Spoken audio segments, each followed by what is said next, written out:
In this class, we will see about the poem The Song of India by V.K. Gokak.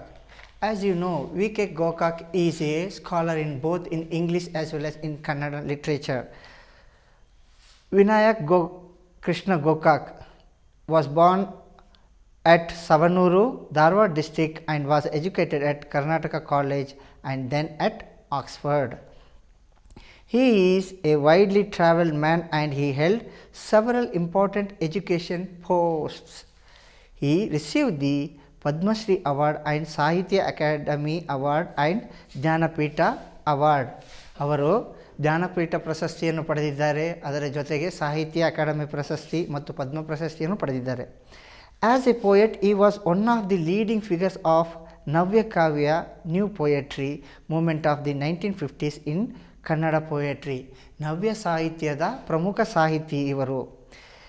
In this poem, the poet proclaims that the time has come to establish the new ideals. ಈ ಒಂದು ಪದ್ಯದಲ್ಲಿ ಕವಿಯು ಹೊಸ ಚಿಂತನೆಗೆ ಮಾರುವುದು ಮತ್ತು ಹೊಸ ಚಿಂತನೆಯ ಅವಶ್ಯಕತೆಯನ್ನು ಹೇಳಿದ್ದಾರೆ. The song of India. ಈ ಪದ್ಯವು ಭಾರತ ಮಾತೆ ಮತ್ತು ಕವಿಯ ನಡುವೆ ನಡೆಯುವ ಸಂಭಾಷಣೆಯ ಒಂದು ಅವತಾರವಾಗಿದೆ. What song shall I sing of you my mother. ಏನು ಹಾಡು ಹಾಡಲಿ ಹೇಳು ಭಾರತ ಮಾತೆ. ಐ ಹಾಸ್ ನಾನು ಕೇಳಿದೆ. Shall I sing of the Himalaya with their snow born peaks. Shall I sing ಹಾಡಲೆ ಹಿಮಾಲಯ ಪರ್ವತಗಳು ಅಂದರೆ ಮಂಜಿನಿಂದ ಆವೃತವಾದ ಹಿಮಾಲಯ ಪರ್ವತಗಳ ಬಗ್ಗೆ ಹಾಡಲೆ. Of the 3 seas that wash your farms. Of 3 seas that wash your farms. 3 ಸಮುದ್ರಗಳಿಂದ ಕೈ ತೊಳೆಯುವ ಈ ಸಮುದ್ರದ ಬಗ್ಗೆ ಹಾಡಲೆ. Shall I sing of your clear dawn with its pure gold streaks. ಸ್ಪಷ್ಟತೆಯಿಂದ ಕೂಡಿರುವ ಮುಂಜಾನೆಯು ಅದರ ಕಿರಣಗಳು ಪವಿತ್ರವಾದ ಕಿರಣಗಳ ಬಗ್ಗೆ ಹಾಡಲೆ. Said the mother imperturbable calm. Sing of the beggar and the leper that swarm my street. ತಾಯಿ ಹೇಳುತ್ತಾರೆ, ಅದು ಭಾರತ ಮಾತೆ ಹೇಳುತ್ತಾರೆ ಶಾಂತತೆಯಿಂದ. Sing of the beggar and leper that swarm my street ಅಂದರೆ ಭಿಕ್ಷಕರ ಬಗ್ಗೆ ಮತ್ತು ಅಸ್ಪೃಶ್ಯರ ಬಗ್ಗೆ ಹಾಡು, ಯಾರು ನನ್ನ ರಸ್ತೆಯನ್ನು ಆವರಿಸಿದ್ದಾರೆ. Sing of the filth and the dirt that foul my sylvan retreats. Sing of the filth and dirt ಅಂದರೆ ಹೊಲಸು ಮತ್ತು ಗಲೀಜಿಂದ ತನ್ನ ವಾಸ್ತವತೆಯನ್ನು ಅಶ್ಲೀಲಗೊಳಿಸಿರುವವರ ಬಗ್ಗೆ ಹಾಡು. What song shall I sing of you my mother. ಏನು ಹಾಡು ಹಾಡಲಿ ಭಾರತ ಮಾತೆ. I ask. Shall I sing of your rock cut temple epics in the stone. அந்த ದೇವಸ್ಥಾನದಲ್ಲಿ ಕೆತ್ತಿರುವ ಮಹಾಕಾವ್ಯದ ಬಗ್ಗೆ ಹಾಡಲೆ. Of your children that died to call you their own, their very own. ನಿನ್ನನ್ನು ತನ್ನವಳು ಎಂದು ಹೋರಾಡಿ ಮಡಿದ ಹೋರಾಟಗಾರರ ಬಗ್ಗೆ ಹಾಡಲೆ ಎಂದು ಕವಿಯು ಇಲ್ಲಿ ಕೇಳುತ್ತಿದ್ದಾರೆ. ಕವಿ ಮುಂದುವರಿಯುತ್ತಾ, of the seeds and prophets that heave the straight path for the man that pilgrims alone ಅಂದರೆ ತೀರ್ಥಯಾತ್ರಿಗಳಿಗೆ ದಾರಿ ತೋರಿಸಿದಂಥ ಋಷಿ ಮುನಿಗಳ ಬಗ್ಗೆ ಹಾಡಲೆ ಎಂದು ಕವಿ ಕೇಳುತ್ತಾರೆ. Said the mother in indignant words ಅಂದರೆ ಕೋಪಗೊಂಡು ಹೇಳುತ್ತಾರೆ ತಾಯಿ.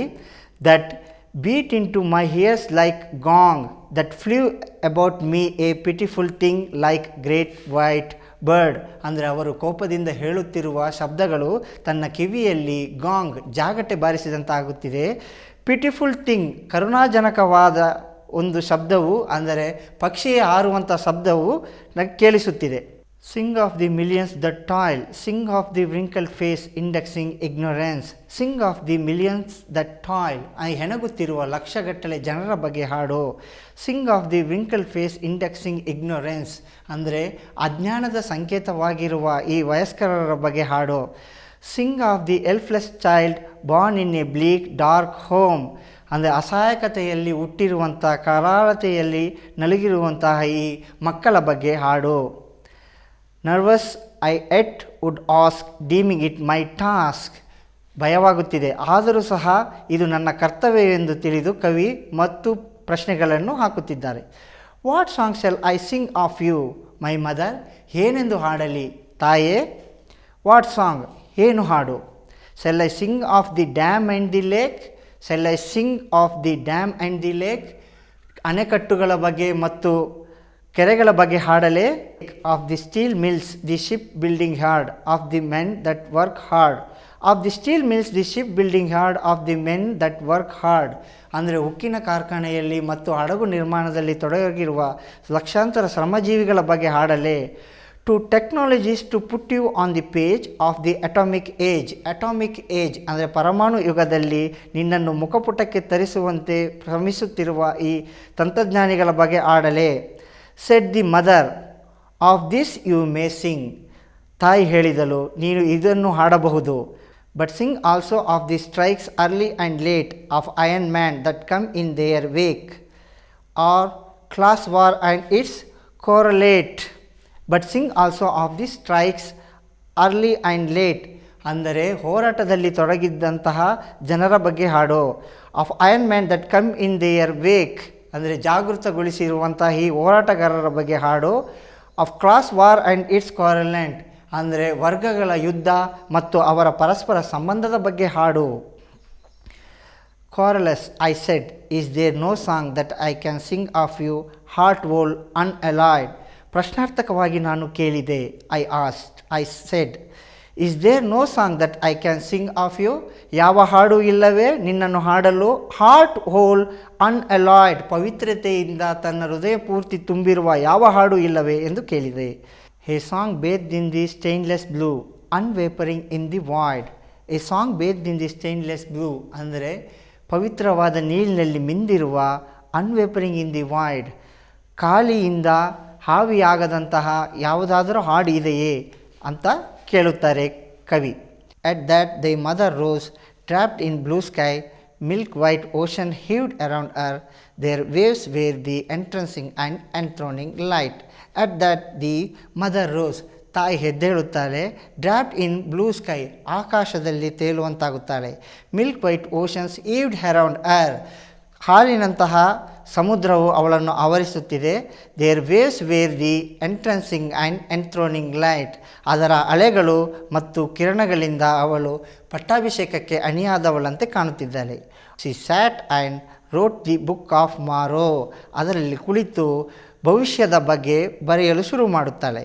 Her forehead opened like Earth's destiny, healing the sun god, cancelling all sorrows.